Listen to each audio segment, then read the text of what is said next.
উরুক নগরী, প্রাচীন মেসোপটেমিয়ার হৃদয়। আর সেই নগরীর রাজা ছিল গিলগামেশ। অর্ধেক মানুষ, অর্ধেক দেবতা, কিন্তু তার হৃদয় ছিল পাথরের মতো কঠিন। সে শক্তিশালী ছিল, অহংকারী ছিল। মানুষ তাকে ভালোবাসত না, ভয় পেত। রাস্তায় শোনা যেত কান্না, কারণ গিলগামেশ বিশ্বাস করত আমিই পৃথিবীর সবচেয়ে শক্তিশালী। কিন্তু ভাগ্য তার জন্য অন্য কিছু লিখে রেখেছিল। দেবতারা সৃষ্টি করল এক বন্য মানুষ, তার নাম এনকিদু। সে জঙ্গলে পশুদের সাথে দৌড়াত, মানুষের ভাষা জানত না, কিন্তু তার শক্তি ছিল গিলগামেশের সমান।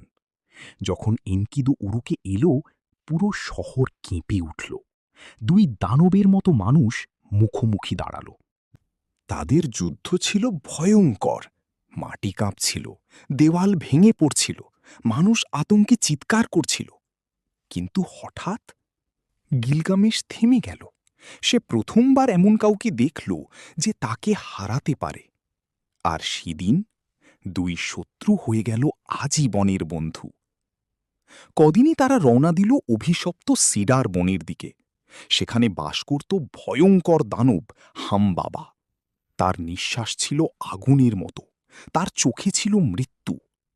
গিলগামেশ আর এনকিদু লড়ল মৃত্যুর সাথে। শেষে হামবাবার মাথা মাটিতে গড়িয়ে পড়ল। কিন্তু সেই বিজয়ের মধ্যেই লুকিয়েছিল অভিশাপ। দেবতারা রেগে গেল, আর শাস্তি হিসেবে এনকিদুকে মৃত্যুর দিকে ঠেলে দিল। বিছানায় শুয়ে এনকিদু ধীরে ধীরে নিঃশ্বাস হারাচ্ছিল। গিলগামেশ কাঁপা গলায় বলল, বন্ধু, আমাকে ছেড়ে যেও না। কিন্তু মৃত্যু কাউকে ক্ষমা করে না।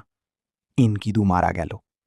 আর সেই রাতে প্রথমবার গিলগামেশ ভয় পেল নিজের মৃত্যুকে। গিলগামেশ মরুভূমি পেরোল, অন্ধকার পাহাড় পেরোল, মৃত্যুর নদী পার হল। সে খুঁজছিল অমরত্ব। অবশেষে সে পেল এক গোপন উদ্ভিদ যা মানুষকে অমর করতে পারে। কিন্তু যখন সে ক্লান্ত হয়ে ঘুমাচ্ছিল, একটি সাপ এসে উদ্ভিদটি চুরি করে নিল। গিলগামেশ ভেঙে পড়ল। সে বুঝল মানুষ কখনো মৃত্যুকে হারাতে পারবে না। উরুকে ফিরে এসে গিলগামেশ তার শহরের দেয়ালের দিকে তাকিয়ে রইল। তারপর ধীরে বলল, মানুষ অমর হয় না, কিন্তু তার কাজ, তার গল্প বেঁচে থাকে। আর সেই কারণেই হাজার হাজার বছর পরও আজ আমরা গিলগামেশের নাম মনে রেখেছি। মৃত্যু অনিবার্য, কিন্তু একজন মানুষের আসল অমরত্ব লুকিয়ে থাকে তার কর্মে, তার ভালোবাসায়, আর তার রেখে যাওয়া গল্পে।